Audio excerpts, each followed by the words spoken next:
ఇంగ్లీష్‌లో మాట్లాడాలంటే భయమా? మీలాంటి వాళ్ళ కోసమే spoken English personal training classes వెంటనే జాయిన్ అవ్వండి. సుమన్ టీవీ. పవన్ కళ్యాణ్ గారు నెలసరి జీతం 2,10,000 ఎమ్మెల్యేగా. ఆ జీతం గూడా అనాథ పిల్లలకి, అంటే భగవంతుని పిల్లలకి ప్రతి నెల రూ. 5,000 ఇంటికెళ్ళి ఇస్తున్నారు. దేశంలో మనం ఎవరిని చూడలా. ఎక్కడా చూడలా. వచ్చింది, సంపాదించింది సినిమాల్లో మొత్తం గూడా పేద ప్రజలకు ఖర్చు పెడుతున్నారు. పిల్లల డిపాజిట్లు కోట్లాది రూపాయలు తీసి కౌలు రైతులకు ఇచ్చింది మనం చూసాం.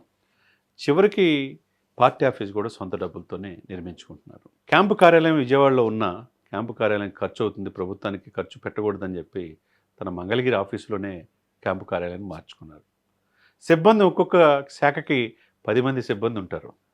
కానీ తనకున్న 4 శాఖలకు కూడా కీలకమైన అటవీ శాఖ, పంచాయతీరాజ్, గ్రామీణాభివృద్ధి, గ్రామీణ నీటిపారుదల, తర్వాత సైన్స్ అండ్ టెక్నాలజీ 5 శాఖలకి చాలామంది ఇంకొకళ్ళైతే ఒక్కొక్కరు 10 మందిని స్టాఫ్‌ని పెట్టుకుంటారు. 5 బదులు 50 మందిని. ఈయన పెట్టుకుంది ఆ నలుగురినే.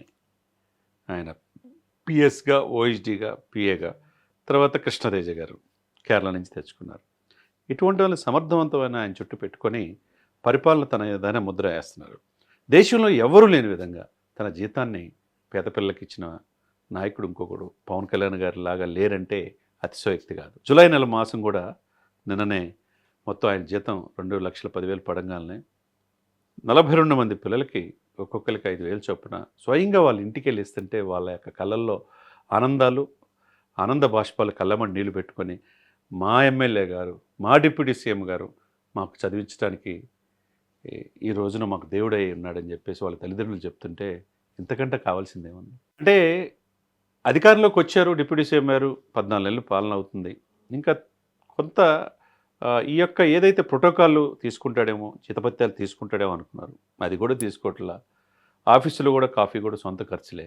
ఇవన్నీ చూస్తూ ఉంటే మనం ఒక ఆదర్శవంతమైన వ్యక్తి కోసం, ఆదర్శవంతమైన వ్యక్తి ఈ సమాజంలో ఉన్నాడంటే మరి చాలా గర్వించాల్సిన విషయమే. మన తెలుగు వ్యక్తి చిరంజీవి గారి తమ్ముడుగా దేశ ప్రధాని మన్ననలు పొందాడు. ఇప్పుడు ప్రపంచం మొత్తం విమర్శవాదులు కూడా ఆయన వైపే చూస్తున్నారు. విమర్శనవాదులు కూడా ప్రశంసిస్తున్నారంటే రైతులు నిత్యం అల్లకల్లోలం అయిపోయి మదనపల్లి, పలమనేరు పరిసర ప్రాంతాల్లో, చిత్తూరు, అటు అల్లూరు సీతారామరాజు మన్యం జిల్లాలో కావచ్చు, ఏనుగులు వచ్చి దాడి చేస్తుంటే వందల ఎకరాలు ధ్వంసం అయిపోతే రైతులకి చేతికాడికి వచ్చిన, నోటికాడికి వచ్చిన కూడిపోతుంది. పాపం ఆ ఏనుగులు ఇదిలో దాడిలో చనిపోయిన రైతులు ఉన్నారు. వాళ్ళని మరి తరతరాలుగా స్వాతంత్రం వచ్చి, ప్రభుత్వాలు వచ్చి ఇన్ని దశాబ్దాలైనా ఎందుకు పట్టించుకోలేదు? దాన్ని ఎక్కడ సమస్య ఉందో మూలాల్లోకి వెళ్ళారు. కుంకి ఏనుగులు తీసుకొచ్చి, ఆ ఏనుగులను తీసుకొచ్చి కర్ణాటక రాష్ట్రంతో ఒప్పందం కుదుర్చుకొని చిత్తూరు తీసుకొచ్చారు, ఆంధ్రప్రదేశ్కి. ఆ ఏనుగులకు కూడా 3 పేర్లు, తర్వాత కృష్ణ, జయంతి, వినాయక్ అని పేర్లు పెట్టారు. మొన్న దాడి చేస్తుంటే అడవి ఏనుగులు దాడి చేసే క్రమంలో పంటలు నష్టం కలగకుండా కుంకి ఏనుగుల వల్ల రక్షించబడ్డారంటే మరి దాన్ని బట్టి ఒకవైపు రైతులను ఆదుకుంటున్నారు. పంచాయతీలని పంచాయతీలో ఉన్న తరతరాలుగా ఉన్న అలసత్వం, అకౌంటబిలిటీ లేకపోవటం, ప్రతిదానికి లంచం అనే ఇది నుంచి లంచం తీసుకోవడానికి భయపడే పరిస్థితి తీసుకొచ్చారు.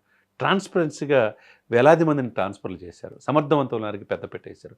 అటు పంచాయతీలకి పూర్వవైభవం తీసుకొచ్చారు, గ్రామ సభలు తీసుకొచ్చి గ్రామాలకి ఇవన్నీ తీసుకొచ్చారు, ప్రపంచ రికార్డు సృష్టించారు.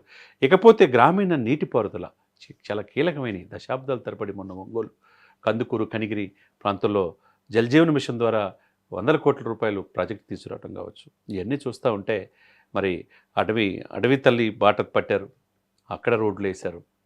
ఇంత వైభవం తీసుకొస్తున్నారంటే ఆయన పదవికి ఇవన్నీ చాలామంది వస్తుంటారు, పోతుంటారు. పదవుల వల్ల వాళ్ళు పేరు పొందుతారు తప్పితే ఆ పదవులకి ఇవన్నీ తెచ్చిన వ్యక్తి ఒకే ఒక వ్యక్తి యుగానికి ఒక్కడు అన్నట్టుగా పవన్ కళ్యాణ్ గారు కనపడుతున్నారు. నిన్న మొన్న అన్నీ మనం ఆయన గురించి అన్నీ మంచి సుగుణాలు చెప్పుకుంటున్నాం. తన బిడ్డల డిపాజిట్లు కూడా కరిగించిస్తున్నాడు. ఈయన ఏంట్రా బాబు, ఈయనకి ఎంతవరకు చేస్తూ ఉన్నాడు. ఈ చేతికి చేసిన దానం ఇంకో చేతికి తెలియకుండానే చేస్తున్నాడంటే మరి అటువంటి ఆదర్శవంతమైన వ్యక్తిని మనం గుర్తుంచుకోవాలా. యాజ్ ఎ డిప్యూటీ సీఎంగా, ఒక నటుడిగా ఒకవైపు సినిమాల్లో దూసుకెళ్తున్నారు. సనాతన సంప్రదాయం 100 కోట్ల మంది ప్రతినిధిగా ఒకవైపు ప్రజలకు కనపడుతున్నాడు.